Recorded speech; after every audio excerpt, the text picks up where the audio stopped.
Hello, and welcome back to the Career Jumpstart series, where we discuss topics each week to help you jumpstart your career in tech.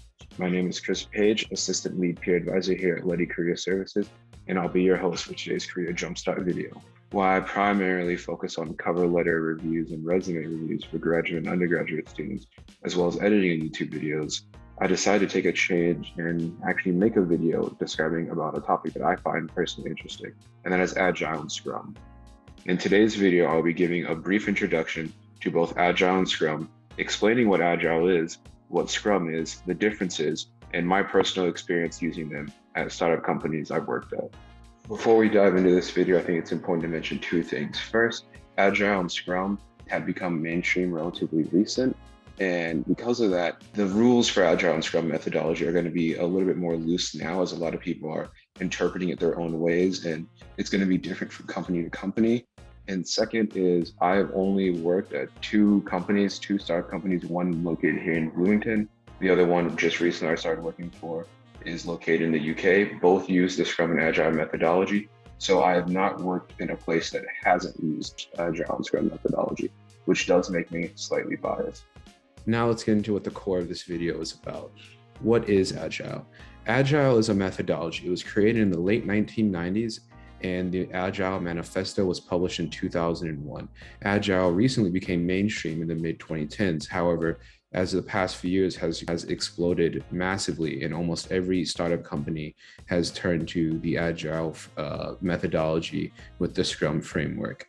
Agile, simply put, is a set of methods and practices based on the values and principles written inside the Agile Manifesto. And I think this diagram on the right sums up the Agile Manifesto perfectly. It describes 4 core values defined by 12 principles and manifested through an unlimited number of practices, which in this case refers to the frameworks such as Scrum. So this still leaves remaining, what is the purpose of Agile and how is Agile used? Now, I think the purpose of Agile can be summed up by this quote on the screen. Agile methodologies aim to deliver the right product with incremental, frequent deliveries of small chunks of functionality through the small cross-functional, self-organizing teams, enabling frequent customer feedback and course correction as needed. Now, why this quote might seem a little bit confusing at first, it basically boils down to Agile methodologies need to be iterative, incremental, and they need to focus on frequent small deliveries of updates. In addition, Agile focuses on having self-organizing teams, which doesn't really have a team leader, but instead puts the emphasis on the individual developer to get their work done on time before the sprint, as well as Agile methodologies allow for frequent customer feedback and team feedback. And the main positive benefit of Agile is the ability for massive flexibility, and this allows for course correction. Now, why this video is going to just be a brief overview of Agile and Scrum. If you want to learn more about Agile in particular, you can always go to the agilemanifesto.org, and that is where the creators of the Agile software development methodology have wrote down the 4 core values, as well as their 12 principles, which can all be accessed online for free. In this video here, I will not actually be going into the 4 core values or the 12 principles of the Agile software development methodology, which is listed on this agilemanifesto.org website. However, feel free to do so yourself or pause. On this screen, it shows the 4 core values listed right here. And on this next slide, I have the 12 principles behind the Agile methodology. Feel free to pause and go through those at your own, but I don't think understanding these rules and principles are important to get just a general understanding of what Agile and Scrum is and how it's currently being used. So now that we have a general brief understanding of what the Agile methodology is, let's go into some of the benefits of the Agile methodology. Now, the primary benefit is the flexibility and adaptability that comes along with using the Agile methodology, as it's one of the core values and core principles of Agile is allowing for a flexible and adaptable work environment, which is due to the small, iterative, and iterative nature of Agile, which goes to the next part, as Agile is very iterative and incremental in nature, as it's all done through small sprints, which we'll talk about later. In addition, another benefit is it encourages collaboration and communication. as a large part of using Agile, and some of the frameworks such as Scrum Go just encourage collaboration, as we'll see later on. It also allows for feedback to be taken into account, both from the customer side as well as the team side of things, through some of the events and tools we'll talk about later in this video. Finally, it increases speed to market as well due to the flexible and incremental nature of the Agile methodologies.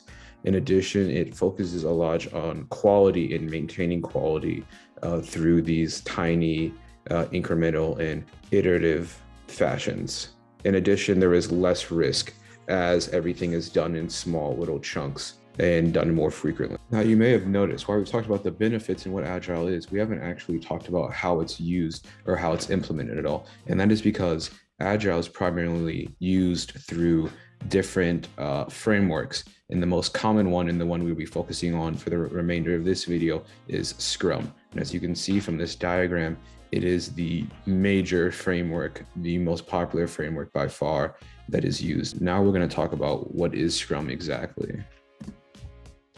Scrum is a framework that implements the Agile philosophy. Scrum is a collection of rules, events, and artifacts and tools. In the diagram on the right, we see the Scrum process, which starts with a product backlog, which is all the features that needs to be completed. You have the sprint planning meeting in which project managers or Scrum masters will plan out with other members of the development team when it's going to be done in that sprint and who is going to be tasked with it. And then afterwards, you go to the sprint backlog to see what hasn't been completed from that sprint or the prior sprint. Sprints are 1 to 4 week periods in which tasks are handed out or assigned that regard either debugging, writing automated tests, creating a new feature. And this is usually all managed and planned out by a Scrum Master. Some people use the word interchangeably with project manager. In our case, where I work at both my companies, they both use Scrum Master and project managers interchangeably. However, I know some project managers might be slightly offended by that. So basically, the Scrum Master will plan out the 1 to 4 week sprint. In companies I've worked at, the sprints have always been 2 weeks. And they're just have a list of what needs to be done during that sprint and who is tasked with completing it. Another thing you'll see here is every 24 hours, once a day, there'll be a daily stand-up. And then eventually you will have a sprint review and a sprint retrospective at the end of the sprint. Now I'd like to talk about how Scrum is actually utilized and how it's utilized in the Agile principles and methodologies. Now, as we've seen in this Scrum process, you have a product backlog, a sprint meeting, sprint backlog, sprints, daily stand-up, sprint review, sprint retrospective. And why this is all a part of the Scrum process, I'd like to break it down a little bit more. So you have a Scrum project, Scrum Master or project manager, and their essential role is one, mainly to divide up the work, create deadlines and plan out and assign who is going to do what task, whether that is code cleanup, writing automated test code, fixing bugs on the platform or application, or creating entirely new features. Another thing that Scrum Masters, and project managers have to do is they have to act as a sort of mediator between the development team and the non-development team. At least in my personal experience, the non-development team always tries to rush out features, and especially in a startup environment where the non-development team or the CEO has investors they have to worry about, they will try to rush out a product. And on the other hand, the development team wants to take as much time as they can to produce a quality product. So the Scrum Master's main job, secondary job, is to be a mediator between the development team and the non-development team to have a product released in a fast and orderly fashion, but while still retaining that quality. Another thing that we talked about was sprints. Sprints are done in 1 to 4 weeks.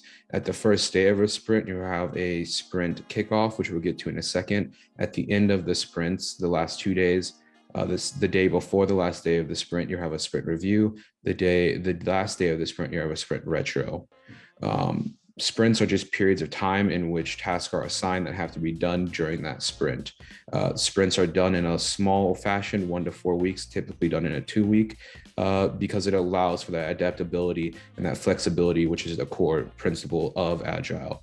Another thing that that helps with the collaboration and adaptability is the daily stand-up. Now, daily stand-up is unique to Scrum, and it is a daily meeting. In my case, it's always at 9 a.m. It usually lasts about 15 to 25 minutes. Every developer, sometimes non-developers as well, depending on your company, will go around in a circle. Everyone is standing up, and you usually mention 3 things. The one, what you did the day before, as in like what task you did, whether you completed a ticket, wrote a test case, whatever it is. The second thing you're mention is what you're going to do today. And the third thing you're going to mention is if you have any blockers. Something unique to my company is during this time, we also ask for sidebars. Sidebars is just when you need a meeting with another developer or a person on the non-development team to move forward with anything. Some companies include that in the blockers.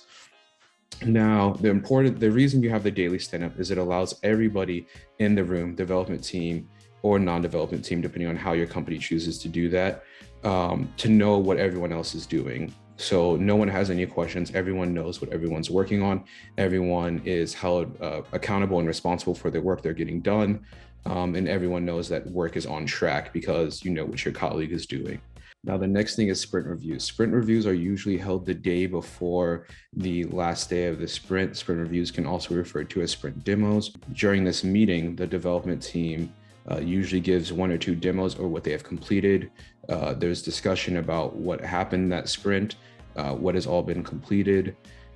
In addition, we sometimes have other members of the non-development team present, such as CSMs, customer success managers.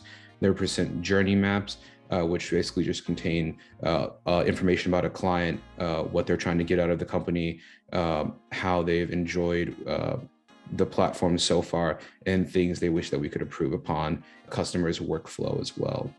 The sprint review is usually about an hour, as well as the sprint retrospective.